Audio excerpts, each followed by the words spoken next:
So class 10th application of trigonometry का काफ़ी important question है। CBSE 2017 में पूछा गया है। क्या दिया हुआ है? A pole 30 metre high cast a shadow 10√3 metre long on the ground. देखो सबसे पहले डायग्राम साथ साथ बनेंगे। पोल जो है 30 मीटर हाई है, हमें एक पोल गिवन है, समझ लो पोल है, ठीक है।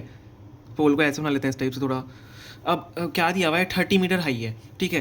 पोल की जो हमें लेंथ दी हुई है कितनी है? 30 मीटर का बड़ा पोल है, ठीक है। Cast a shadow 10√3 metre long on the ground. ये ग्राउंड हो गया हमारा, ठीक है, ये ग्राउंड है हमारा। अब इस ग्राउंड पे इस पोल की जो शेडो पड़ रही है, इस पोल की जो पूरी शेडो पड़ रही है, कितनी पड़ रही है? कितनी? 10√3 मीटर की लॉन्ग की शेडो पड़ रही है। मतलब ये जो डिस्टेंस होगी वो 10√3 मीटर होगी। ये शेडो यहाँ पे पोल की पड़ रही है, ठीक है।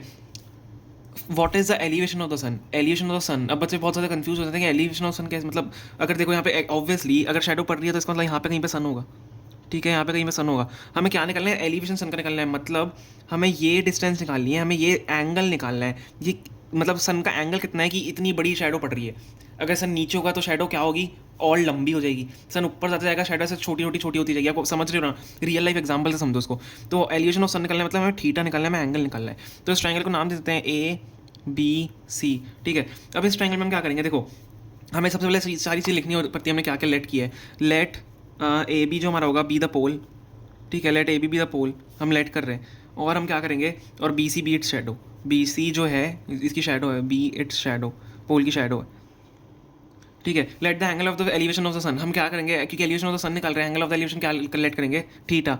Late angle of elevation of सन,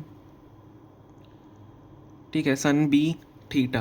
मैंने थीटा लेट कर लिया इसको, ठीक है। जो जो हमने लेट किया आपको सारा लिखना पड़ेगा। अब हम क्या लिखेंगे? इन ट्राइंगल, हमने ट्राइंगल क्या लेट किया? ABC। इन ट्राइंगल ABC में अब मैं कैसे इसका एलिवेशन निकाल सकता हूँ, मतलब कैसे थीटा निकाल सकता हूँ? देखो आपको पता होगा ये हाइपोटेनस होता है, ये परपेंडिकुलर होता है, और ये क्या होता है? बेस होता है। तो इसमें हम क्या करते हैं? हाइपोटेनस परपेंडिकुलर बेस है। अब देखो मेरे को थीटा निकालना है, मेरे को क्या गिवन है? मेरे को परपेंडिकुलर बेस गिवन है। परपेंडिकुलर बेस से आपको कौन सा ट्रिग्नोमेट्री का फंक्शन याद आ रहा है? Tan theta. तो टैन थीटा अगर मैं लगा दूँ, टैन थीटा क्या होता है आपका? परपेंडिकुलर अपॉन बेस होता है। टैन थीटा का परपेंडिकुलर अपॉन बेस होता है। तो टैन थीटा परपेंडिकुलर बेस होता है। परपेंडिकुलर क्या है हमारा? AB है अपॉन BC। अब थीटा हमें निकालना है, तो टैन थीटा यहाँ पे है, तो परपेंडिकुलर मतलब AB अपॉन BC होगा। तो AB हमारा कितना गिवन है? 30 मीटर। AB 30 है, अपॉन BC कितना है? 10√3। अब मैं कैसे एंगल निकाल सकता हूँ? क्या मैं से एंगल निकाल सकता हूँ? क्या गिवन है हमें? देखो tan theta is equal to कट जाएगा इससे 3/√3 हो जाएगा। अब 3/√3 का हम कोई एंगल तो होता नहीं है, तो 3/√3 को हम कैसे सॉल्व करेंगे? 3/√3 होना है, तो tan theta is equal to, अब 3 को आप क्या लिख सकते हो? √3 इंटू √3, क्योंकि 3 अगर हम √3 इंटू √3 करते हैं तो 3 के बराबर हो जाता है। तो √3 इंटू √3 अपॉन √3 हो जाएगा, ठीक है। क्योंकि अगर देखो ये आपको पता होना चाहिए, √3 इंटू जो √3 होता है किसके बराबर होता है? 3 के बराबर होता है, ठीक है। तो √3 अपॉन √3 क्या हो जाएगा? एक कैंसिल हो जाएगा √3 से। तो हमारा टैन थीटा कितना बचेगा? टैन थीटा इक्वल टू √3 बचेगा।